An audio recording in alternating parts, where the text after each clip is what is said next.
Selamat datang di channel Kisah di Balik Kejahatan. Kali ini, kita akan membahas sebuah film yang menyajikan kisah misteri tentang penyelidikan. Kisah tentang seorang pria yang kembali ke kampung halamannya untuk mengungkap sebuah tragedi, dan justru dipaksa menghadapi masa lalu yang selama ini dihukum oleh kesimpulan yang keliru.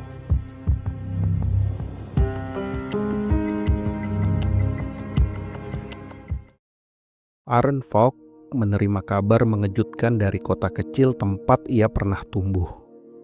Luke Hadler, sahabat lamanya, ditemukan tewas bersama istri dan salah satu anaknya. Satu anak lainnya ditemukan masih hidup, terbaring di tempat tidur bayi, menangis lemah akibat dehidrasi setelah berhari-hari ditinggalkan. Meski detail itu mengganggu, kesimpulan cepat segera dibentuk. Luke diyakini telah membunuh keluarganya sendiri sebelum mengakhiri hidupnya. Tidak ada tanda keterlibatan orang lain. Bagi warga kota, kasus itu tampak sederhana. Namun bagi Aaron, kabar ini terasa ganjil sejak awal. Sebuah tragedi yang terlalu cepat ditutup. Itulah alasan Aaron Falk akhirnya memilih kembali ke desa itu. Sebuah tempat yang sejak lama ia hindari. Bukan karena kenangan manis, melainkan karena trauma yang belum pernah benar-benar selesai. Di desa inilah, 20 tahun lalu, Aaron kehilangan pacarnya, Ellie Deacon. Ellie meninggal dalam sebuah tragedi yang hingga kini masih membekas di ingatan warga. Dan meski tidak pernah terbukti secara hukum, sebagian besar orang di desa itu meyakini satu hal. Aaron adalah penyebab kematian Ellie. Kepulangannya kali ini bukan hanya untuk menghadapi kasus Luke Hadler, tetapi juga untuk kembali berhadapan dengan masa lalu yang selama ini menunggu dalam diam. Aaron Falk kemudian memulai perjalanannya kembali, bukan hanya sebagai seorang penyelidik, tetapi sebagai sahabat dan bagian dari keluarga yang ditinggalkan. Ia pulang untuk menghadiri pemakaman Luke Hadler, untuk memberi penghormatan terakhir bagi seseorang yang pernah tumbuh bersamanya. Sepanjang perjalanan, kenangan lama muncul satu persatu, bercampur dengan rasa bersalah yang tak pernah benar-benar hilang. Dari radio mobilnya, terdengar laporan tentang kekeringan panjang yang melanda wilayah itu, tanah yang retak, ternak yang mati, dan harapan yang perlahan mengering. Seperti desa yang ia tuju, masa lalu Aaron pun terasa kering, sunyi, dan belum pernah benar-benar sembuh. Sesampainya di desa, Aaron bertemu kembali dengan Gretchen, sahabat lamanya yang juga dikenal sebagai mantan pacar Luke Hadler. Mereka saling menyapa singkat, lalu berjalan masuk ke gereja, tempat upacara pemakaman Luke dan keluarganya dilangsungkan. Di dalam, suasana terasa berat dan penuh keheningan. Orang tua Luke berdiri di depan jemaat, meminta semua yang hadir untuk tetap mengenang Luke dan keluarganya dengan hormat. Namun di tengah suasana duka itu, sebuah suara menyela.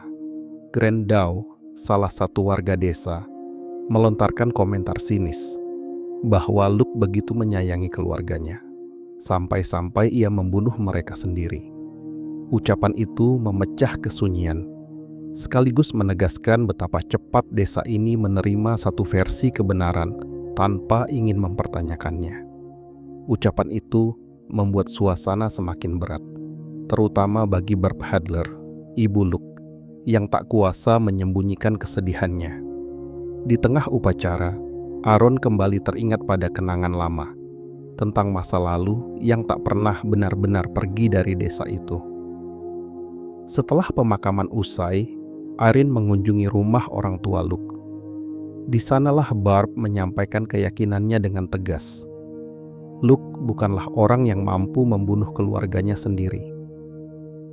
Ia percaya ada orang lain yang terlibat, seseorang yang mungkin memiliki motif tersembunyi.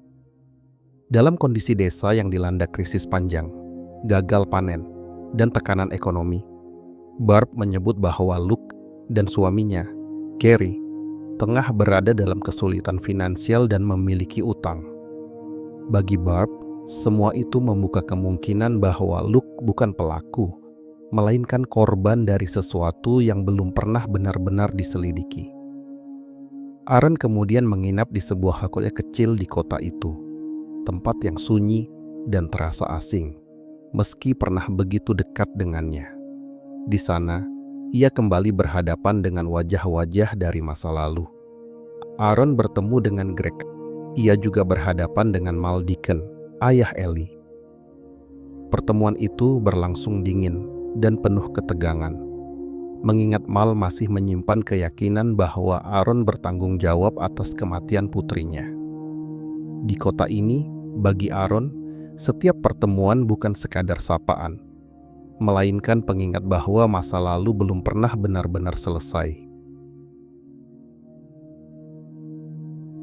Keesokan harinya, demi membantu kedua orang tua Luke, Aaron mendatangi Greg Racco, polisi setempat yang sejak awal menangani kasus tersebut.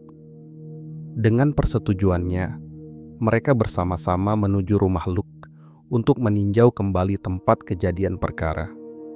Di sana, Greg menjelaskan bagaimana peristiwa itu pertama kali ditemukan. Karen Hadler ditemukan tergeletak tak bernyawa di dekat pintu rumah. Billy, putra mereka, ditemukan meninggal di dalam kamarnya. Sementara itu, Charlotte, bayi mereka, masih hidup, menangis lemah di boks bayinya, mengalami dehidrasi setelah ditinggalkan selama berhari-hari. Rangkaian temuan itu selama ini dianggap cukup untuk menutup kasus. Namun bagi Aaron, justru di rumah inilah pertanyaan-pertanyaan mulai muncul. Setelah itu, Aaron mendatangi sekolah tempat Karen Hadler bekerja.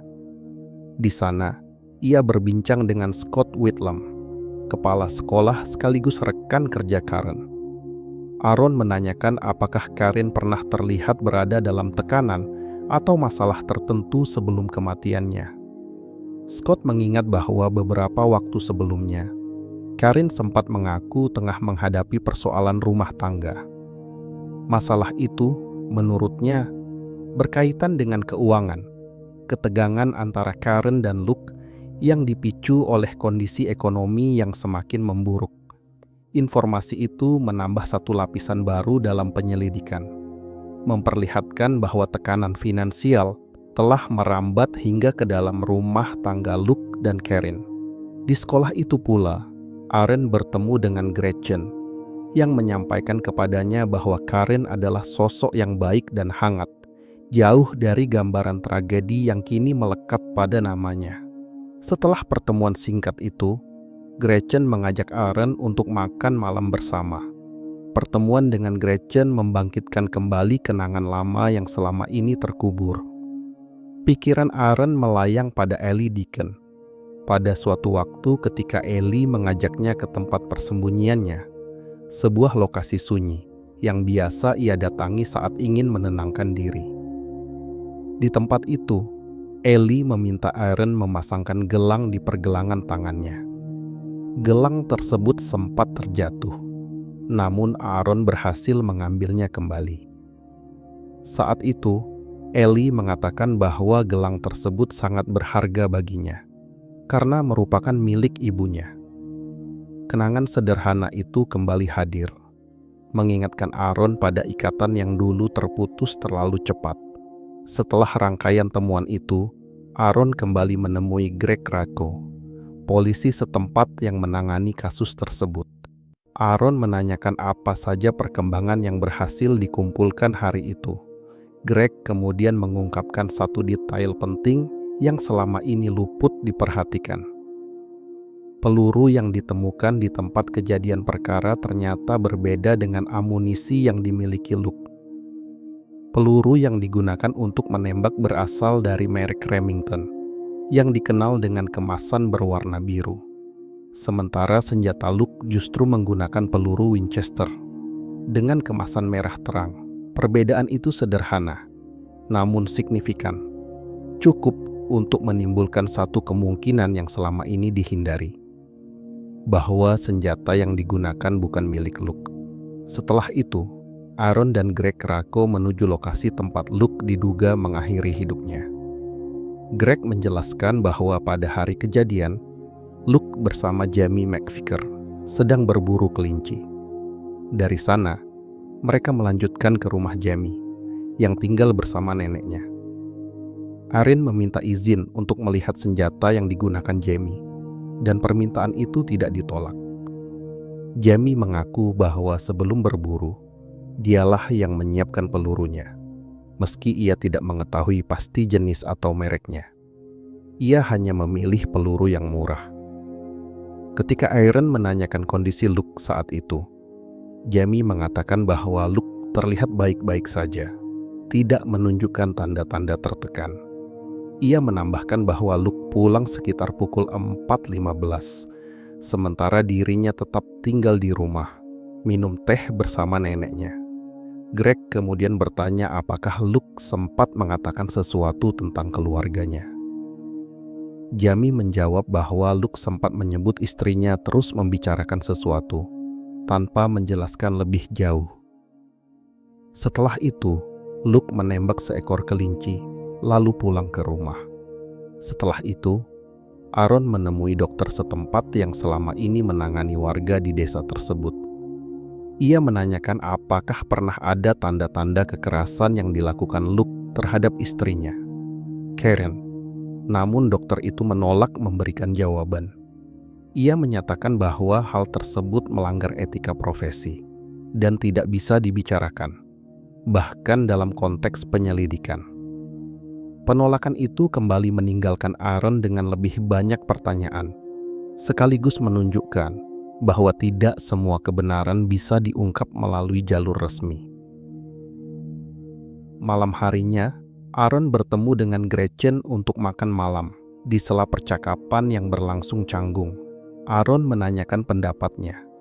Apakah Gretchen benar-benar yakin bahwa Luke adalah pelaku pembunuhan terhadap keluarganya sendiri?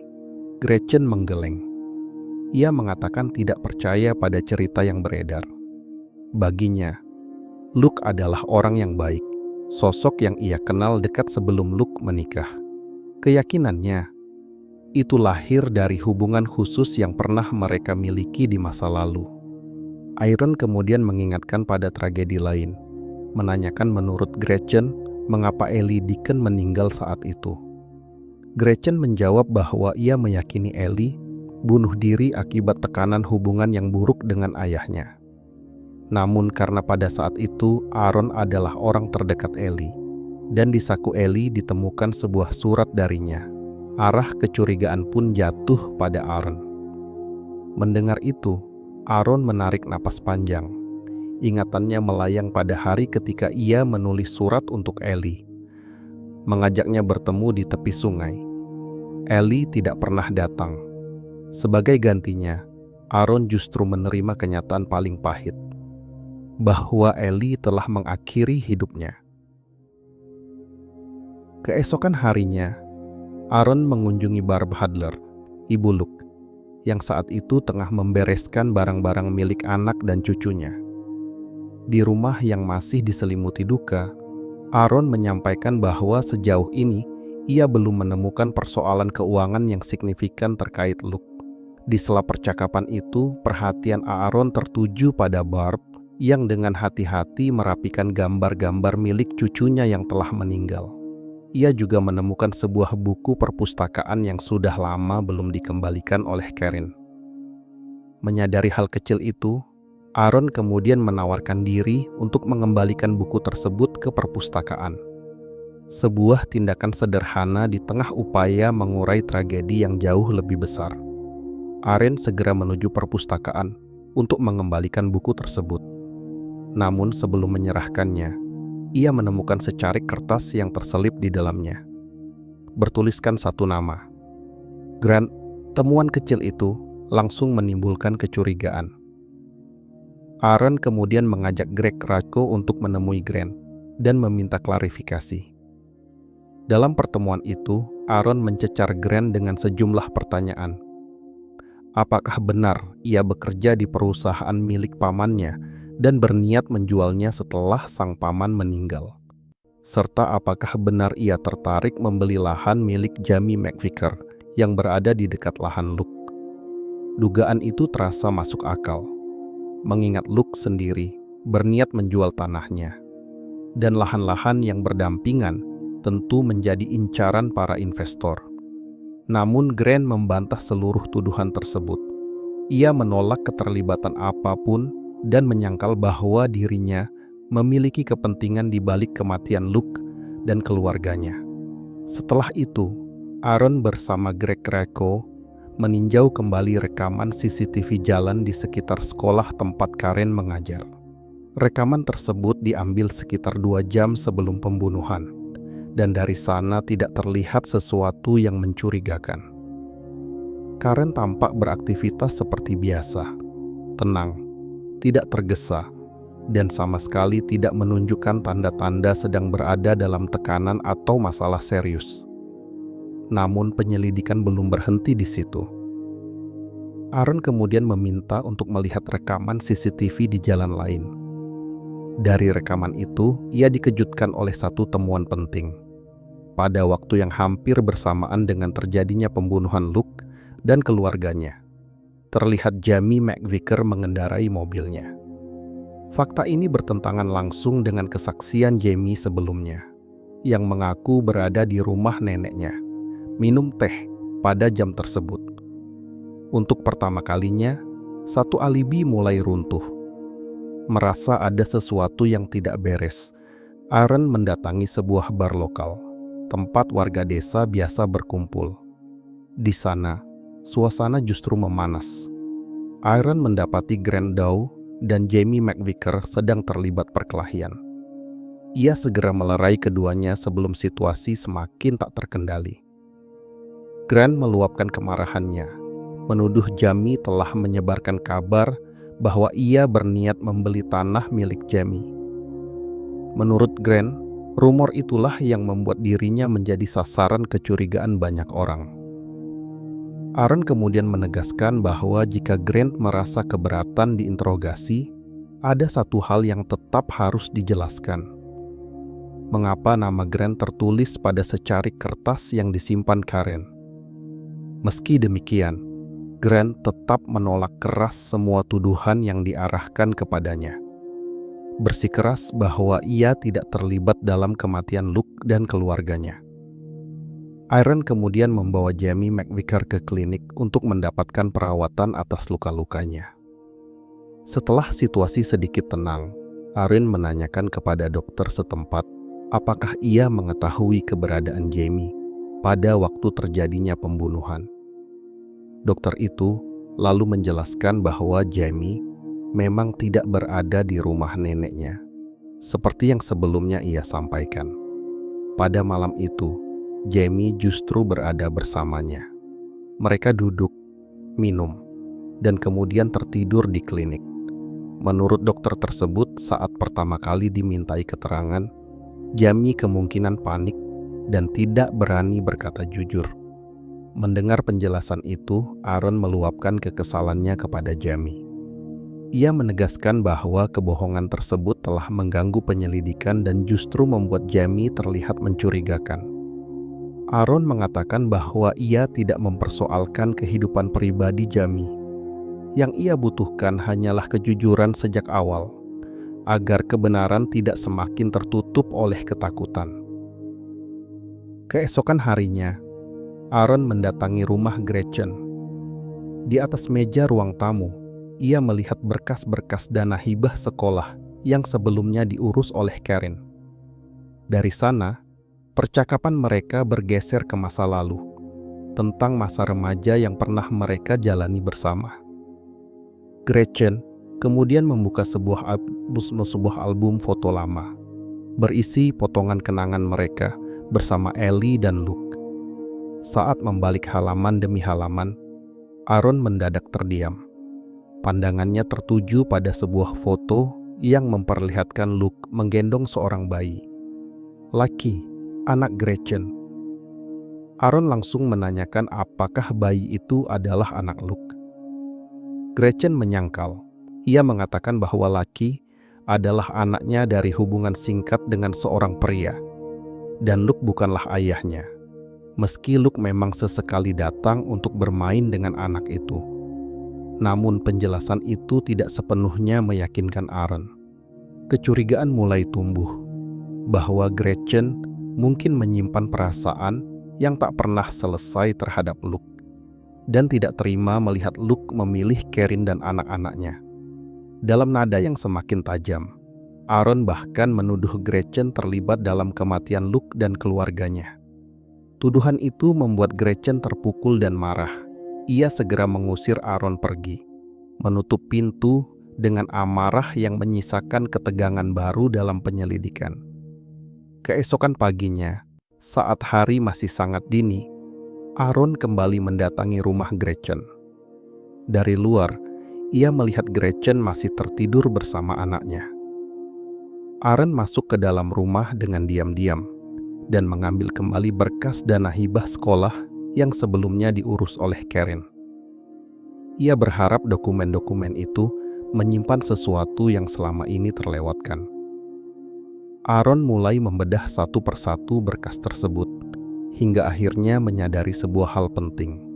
Seketika itu pula, ia bergegas menuju rumah Greg Krakow. Kepada Greg, Aaron menjelaskan temuannya, bahwa tulisan Karin pada secarik kertas itu bukanlah nama seseorang, melainkan kata Grant, yang merujuk pada dana hibah pendidikan. Kesalahpahaman inilah yang selama ini menyeret kecurigaan ke arah yang keliru. Dari berkas dana hibah itulah, kebenaran mulai terkuak. Karin ternyata menemukan sebuah kejanggalan serius. Hilangnya dana hibah sebesar $70.000 Amerika Serikat. Temuan itu ia sampaikan kepada suaminya, Luke, yang kemudian menyadari bahwa masalah ini jauh lebih besar dari sekadar administrasi. Perlahan menjadi jelas bahwa Scott Whitlam, kepala sekolah tempat Karen bekerja, mengetahui kejanggalan tersebut. Scott khawatir Karen akan melaporkannya, dan ketakutan itulah yang diduga mendorongnya mengambil langkah ekstrem, membungkam Luke dan keluarganya agar rahasia itu tidak pernah terungkap. Untuk memastikan dugaan tersebut, Greg Krakow menghubungi langsung lembaga pemberi dana hibah. Jawaban mereka tegas. Dana hibah itu telah dikirimkan 2 bulan sebelumnya. Dengan potongan informasi yang kini saling terhubung, Aaron dan Greg segera bergerak menuju sekolah, menyadari bahwa pelaku sebenarnya mungkin selama ini berada tepat di hadapan mereka. Saat Scott Whitlam baru tiba di sekolah, ia segera diberitahu oleh asistennya bahwa lembaga pemberi dana hibah baru saja menghubunginya. Scott tersentak. Wajahnya berubah, terlebih ketika dari kejauhan ia melihat mobil polisi bergerak mendekat ke arah sekolah. Menyadari bahwa semuanya telah terbongkar, Scott panik dan langsung melarikan diri ke arah hutan kering di belakang sekolah. Greg Krakow dan Aaron segera mengejarnya. Dalam pengejaran itu, Greg memastikan satu hal penting. Peluru yang dimiliki Scott cocok dengan peluru yang ditemukan di lokasi pembunuhan. Terpojok di tengah hutan, Scott akhirnya mengakui perbuatannya. Namun pengakuan itu disertai ancaman. Ia menyiramkan bensin ke tubuhnya dan memperingatkan bahwa ia akan membakar dirinya sendiri, bahkan membiarkan seluruh hutan yang kering itu ikut terbakar. Di tengah kepanikan itu, Scott mengungkapkan motifnya. Ia terlilit utang besar dan merasa tidak memiliki pilihan lain selain mencuri dana hibah tersebut. Ketika Karen mulai mempertanyakan kejanggalan itu, Scott memilih jalan paling kejam, membungkam Luke dan keluarganya demi menyelamatkan dirinya sendiri. Terpojok di tengah hutan yang kering, Scott Whitlam akhirnya runtuh. Dalam kondisi tertekan, ia mulai menceritakan apa yang sebenarnya terjadi. Scott mengaku mendatangi Luke lebih dulu dan memukul kepala Luke dari belakang, sebelum akhirnya menembaknya saat Luke terjatuh. Setelah itu, ia pergi ke rumah Luke. Karin membuka pintu, dan tanpa banyak kata, Scott langsung menembaknya. Anak laki-laki Luke dan Karen yang melihat ibunya tersungkur berlari ketakutan ke kamar. Scott mengejarnya dan menembak anak itu, lalu pergi, meninggalkan bayi mereka tetap hidup di boksnya. Setelah pengakuan itu keluar, Scott benar-benar kehilangan kendali. Ia menyiramkan bensin ke tubuhnya dan ke tanah di sekitarnya, lalu menyalakan api, berniat membakar dirinya sendiri, dan secara bersamaan mengancam akan membakar seluruh hutan yang sudah kering. Melihat api mulai membesar, Greg dan Aaron segera berlari ke arahnya, mempertaruhkan nyawa mereka untuk memadamkan api dan menyelamatkan Scott. Mereka tahu, jika api itu dibiarkan, bukan hanya satu nyawa yang hilang, tetapi seluruh kota bisa ikut terbakar.